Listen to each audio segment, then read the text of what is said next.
আল্লাহ রব্বুল আলামিন মানুষকে সৃষ্টি করে কিছু আদেশ এবং নিষেধ বিধি নির্ধারণ করে দিয়েছেন। এই আদেশ যদি মানুষ মান্য করে তাহলে আল্লাহ রব্বুল আলামিনের নৈকট্য অর্জন করে তারা ইহকালীন সম্মান অর্জন এবং পরকালীন সম্মান অর্জন করতে পারবে ইনশাআল্লাহ। কিন্তু মানুষ জাতি যদি আল্লাহ রাব্বুল আলামিনের হুকুম এবং আহকামগুলো যথার্থভাবে মেনে নিতে না পারে, অথবা মেনে নিলেও মানুষের অগোচরে যদি কোনো অপরাধ বা পাপ সংগঠিত হয়ে যায়, তখন আল্লাহ রাব্বুল আলামিন সেই পাপ মোচন করার জন্য মানুষের তওবার জায়গা বা তওবার স্থান রেখে দিয়েছেন। মানুষ যদি পাপ করবে আর মহান আল্লাহ রব্বুল আলমিনের নিকট এর ক্ষমা চাবে, তাহলে মহান আল্লাহ রব্বুল আলমিন ক্ষমা করে দিয়েবেন।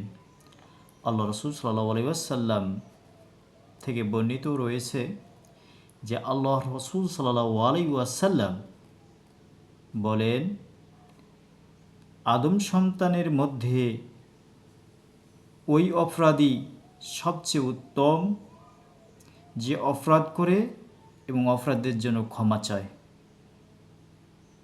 আর অপরাধ করার পরেও যে ক্ষমা চায় না সেই হচ্ছে অপরাধীর মধ্যে নিকৃষ্ট অপরাধী। অর্থাৎ আল্লাহ রাসূল সাল্লাল্লাহু আলাইহি সাল্লাম বলতে চেয়েছেন, অপরাধ করুক বান্দা, অপরাধ করুক বা আমার উম্মত অপরাধ করুক, কিন্তু মহান আল্লাহ রাব্বুল আলামিন নিকট ক্ষমা চাক। আল্লাহ রাব্বুল আলামিন ক্ষমাকেও ভালোবাসেন, তিনি ক্ষমা করে দিবেন। আমরা আমাদের মাধ্যমে কোনো যদি অপরাধ সংঘটিত হয়ে যায়, সেই অপরাধের জন্য অবশ্যই আমরা ক্ষমা চাব, মহান আল্লাহ রাব্বুল আলামিন আমাদেরকে ক্ষমা করে দেবেন। ক্ষমার শুধু তওবার মাধ্যমে নয়, অনুশোচনার মাধ্যমেও নয়, তওবার আরও একটি অন্যতম জায়গা মহান আল্লাহ রাব্বুল আলামিন তার নবী করিম সাল্লাল্লাহু আলাইহি ওয়াসাল্লামের মাধ্যমে জানিয়ে দিয়েছেন, যেটাকে মুলতাজিম বা তওবার দরজা, যা কাবা শরীফের দেওয়ালে স্থাপন করা রয়েছে। মুলতাজিম বা তওবার দরজা মহান আল্লাহ রাব্বুল আলামিনের নিকট ক্ষমা চাওয়ার অন্যতম একটি সুন্দর ব্যবস্থা, যেখানে মহান আল্লাহ রাব্বুল আলামিন মানুষের অপরাধগুলো ক্ষমা করে যাওয়ার জন্য একটি মাধ্যম বা একটি নির্দেশন দিয়ে দিয়েছেন। পবিত্র কাবার এই মুলতাজিম পবিত্র কাবার স্বর্ণের দরজা ও হাজরে আসওয়াদের মধ্যবর্তী জায়গায় অবস্থিত। এই স্থানটি দোয়া কবুলের একটি স্থান। আরব জাতিসহ বিশ্বের বিভিন্ন প্রান্তের ধর্মপ্রাণ মুসলমানগণ তাদের প্রত্যেকেরই প্রত্যাশা যে আল্লাহ রাব্বুল আলামিন এই নির্দেশনে গিয়ে যদি দোয়া করেন, তাহলে মহান আল্লাহ রাব্বুল আলামিন তাদের দোয়াগুলো কবুল করবেন।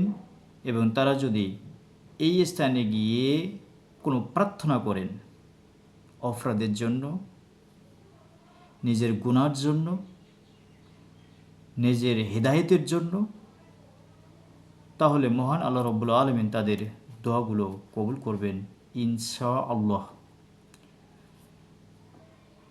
মুলতাজিম দোয়া কবুলের প্রত্যাশায়, অর্থাৎ মুলতাজিমে, অর্থাৎ যেখানে কাবা শরীফ রয়েছে সেই কাবা শরীফের দেওয়ালে যে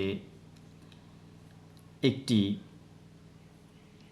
স্থান রয়েছে, সেই স্থানে দোয়া কবুল হয় এই মর্মে বিশ্বের বিভিন্ন ধর্মপ্রাণ মুসলমানগণ এখানে এসে ভিড় জমায় এবং মহান আল্লাহ রাব্বুল আলামিনের কাছে তাদের আকুতি এবং মিনতিগুলো প্রকাশ করেন। বিশেষ করে পাপাচার থেকে মুক্ত হয়ে নিষ্পাপ হওয়ার জন্য তারা তাদের প্রার্থনাগুলো চালিয়ে যান। আল্লাহ রাব্বুল আলামিন যারা এখানে গিয়েছেন তাদের প্রত্যেকের দোয়াগুলো কবুল করুক।